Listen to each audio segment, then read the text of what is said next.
ओम नमः शिवाय। श्री शिवाय नमस्तुभ्यं। श्री आदिशक्ति पार्वती माताये नमः। श्री विघ्नेश्वराय नमः। श्री लक्ष्मी नारायणे नमः। श्री सरस्वती ब्रह्माय नमः। श्री सियारामे नमः। श्री रामदास हनुमाने नमः। श्री राधे श्यामे नमः। हे शिवजी, તમારી કૃપાથી હું આ શિવ પુરાણ વાંચી રહી છું અને મારી મમ્મી, બેન તથા તમામ શ્રોતા આ શિવ પુરાણ સાંભળી રહ્યા છે। અમે બધા આ શિવ પુરાણનું જ્ઞાન પ્રાપ્ત કરી શકીએ એટલી શક્તિ પ્રદાન કરજો અને શિવ પુરાણનું તેજ સહી શકીએ એટલી ક્ષમતા પ્રદાન કરજો। હે વિઘ્નેશ્વર ગણપતિ બાપ્પા, તમે શિવ પુરાણના વંચનમાં આવતા તમામ વિઘ્ન હરજો। हे कृष्ण मनोहारिणी राधा जी, हे श्याम सुंदर, हे सिया राम जी, हे रामदास हनुमान जी, तमे शिव पुराण सांभळवा जरूर पधारजो अने मारा हृदयमां स्थान ग्रहण करजो। ओम नमः शिवाय। श्री शिवाय नमस्तुभ्यं। द्वितीय संहिता तृतीयो खंड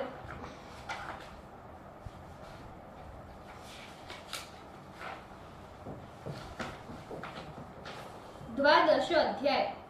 हिमालय का कन्या के साथ कैलाश आने पर शिव का विरोध। Page number 497। ब्रह्मा जी बोले, तदंतर हिमालय प्रसन्न चित्त हो उत्तम फल तथा पुष्पों को लेकर अपनी कन्या के साथ शिव के समीप गए। उन्होंने त्रिलोकीनाथ शिव को प्रणाम कर अपनी काली नामक उस अद्भुत कन्या को हृदय से शिव जी के लिए अर्पण किया। प्रथम उन्होंने सभी फल पुष्पादिकों को शंकर जी के सामने प्रस्तुत किया। पुनः अपनी कन्या को आगे रखकर शिव जी से ऐसा कहने लगे, हे भगवान, ये मेरी कन्या आप चंद्रशेखर की सेवा करने के लिए अत्यंत उत्सुक है, अतः इस कार्य के लिए ही इसे आपके समीप लाया हूँ। ये आपकी अपने सखियों के साथ नित्य सेवा करेगी। यदि आपकी मेरे ऊपर कृपा है तो आप इसे स्वीकार करने की आज्ञा दीजिए। ब्रह्मा जी बोले, तब भगवान शंकर ने यौवन की प्रथम अवस्था में वर्तमान उस कन्या को देखा।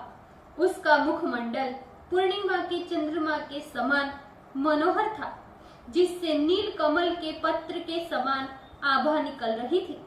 उसके मनोहर अंग सन्निवेश समस्त लीलाओं से युक्त थे तथा सुंदर वेश से सुसज्जित होने के कारण वो अत्यंत सुशोभित हो रही थी। उसकी ग्रीवा शंखाकार थी, उसके नेत्र विशाल थे एवं दोनों कानों में उज्जवल कर्णभूषण शोभित हो रहे थे। मृणाल के समान चिकनी एवं लंबायमान भुजा, कमल कली के समान घने तथा दृढ़ दोनों स्तनों को धारण किए हुए वो त्रिवली युक्त मध्य भाग तथा क्षीण कटी तट से अत्यंत शोभा पा रही थी। उसके दोनों चरण स्थल गुलाब के समान सुंदर थे। उस ललना रत्न को देखते ही ध्यान मग्न एवं मन को वशीभूत करने वाले महामुनियों का भी ध्यान टूट जाता था। शंकर जी ने ध्यानी मुनियों के लिए भी मन को हरण करने वाली, काम कला को बढ़ाने वाली तथा साक्षात तंत्र मंत्र की विग्रह स्वरूपा उस कन्या को देखते ही अपने नेत्र बंद कर लिए। फिर वे महायोगी त्रिगुण से परे अव्यय एवं पर तत्वरूप अपने आत्म स्वरूप का ध्यान करने लगे। इस प्रकार सर्वेश्वर व्यापक वेदांत वेद्य चंद्रकला विभूषण एवं कपर्दी सदाशिव को नेत्र बंद कर तपस्या में निरत हुए परमासन में आसीन देखकर हिमालय तो संशय में पड़ गए। पुनः उन्हें प्रणाम कर वाक्य विशारद गिरीश्वर हिमालय जगत के एकमात्र बंधु भगवान शंकर से बोले, हे हिमालय, हे देवदेव, हे महादेव, करुणा सागर, हे शंकर, हे विभो, आप नेत्र खोलकर कृपया कर इधर देखिए, मैं आपकी शरण में आया हूँ। हे शिव, हे सर्व महेशान, हे जगतानंद, हे महादेव, संपूर्ण आपत्तियों को दूर करने वाले आपको मैं प्रणाम करता हूँ। हे देवेश, संपूर्ण वेद और शास्त्र भी आपको जान नहीं सकते, क्योंकि आपकी महिमा वाणी तथा मन के विषयों से भी सर्वथा परे है। सभी श्रुतियां भी आपकी महिमा का पार नहीं पा सकने के कारण चकित होकर आपका वर्णन करती है। जब श्रुतियों की ये दशा है, तब दूसरों की कथा ही क्या।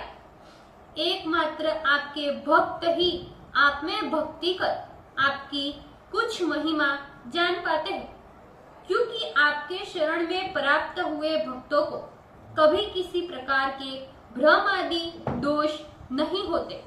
हे सदाशिव, अब आप इस समय मुझ दास का निवेदन सुने, जिसे मैं आपकी आज्ञा से दीन होकर वर्णन कर रहा हूँ। हे शंकर, हे महादेव, मैं आज आपकी कृपा प्राप्त कर अत्यंत भाग्यशाली हूँ, अतः आप अपना दास जानकर मुझ पर कृपा करें।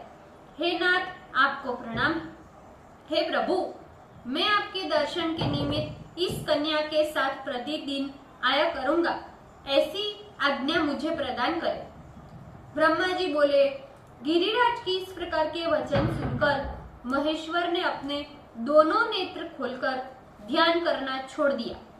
फिर विचार कर वे देव महादेव भगवान शंकर बोले, हे हिमालय, आप मेरे दर्शन के लिए इस कन्या को घर पर ही रख कर आना, अन्यथा मेरा दर्शन संभव नहीं। ब्रह्मा जी बोले।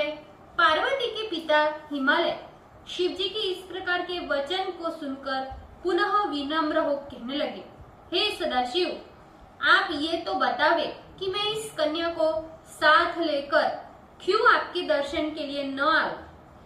क्या ये आपकी सेवा करने के लिए अयोग्य है?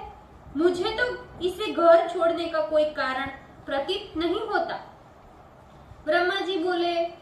तब हंसते हुए भगवान शंकर हिमालय से कुयोगियों जैसा विशेष लोकाचार दिखाते हुए कहने लगे, क्षीण कटिक तट वाली, मनोहर नितंब वाली चंद्रमुखी इस कन्या को तुम मेरे सन्निकट मत लाना। मैं इस विषय में तुमको बारंबार मना कर रहा हूँ। इसका कारण है कि वेद वेत्ता ब्राह्मणों ने स्त्री को माया रूप कहा है। उसने भी विशेष रूप से युवती स्त्री तो तपस्वियों के लिए विघ्न है। मैं तो तपस्वी, योगी तथा माया से पृथक रहने वाला हूँ। और हे भूधर, भला तुम ही सोचो कि युवती स्त्री से मेरा क्या प्रयोजन। हे तपस्वियों के आश्रयदाता भूधर, तुम पुनः ऐसी बात मत कहना, क्योंकि तुम वेद धर्म के जानकार तथा ज्ञानियों में श्रेष्ठ कहे जाते हो। हे शैलराज, स्त्रियों को साथ रखने से शीघ्र ही विषय उत्पत्ति होने लगती है। फिर तो विषय विकार होने से वैराग्य नष्ट हो जाता है। वैराग्य नष्ट होते ही तपस्या नष्ट हो जाती है। हे शैलराज, इस कारण से तपस्वियों को स्त्रियों का संग नहीं करना चाहिए, क्योंकि स्त्रियां महाविषय का मूल तथा ज्ञान वैराग्य की नाशिनी कही गई है। ब्रह्मा जी बोले, हे नारद, महायोगी महेश्वर इस प्रकार की अन्य बहुत सी बातें कहकर हिमालय से कहकर मौन हो गए। तब इस प्रकार शिव जी के स्पृहस रहित, निरामय तथा निष्ठुर वचनों को सुनकर काली के पिता हिमालय बड़े विस्मय में पड़ गए और हे नारद, फिर वे व्याकुल हो मौन हो गए। तब भगवती काली तप में तत्पर शिव के वचन सुनकर और स्वयं गिरिराज को आश्चर्य में पड़ा देखकर शिव को प्रणाम कर उनसे विशद वाक्यों में कहने लगी। ओम नमः शिवाय। श्री शिवाय नमस्तुभ्यम। भूल चूक माफ करजो शिवजी, कृपा રાખજો। આજના શિવ પુરાણના વંચનનું પુણ્ય મને પ્રદાન કરજો શિવજી। ઓમ નમઃ શિવાય। શ્રી શિવાય નમસ્તુભ્યમ।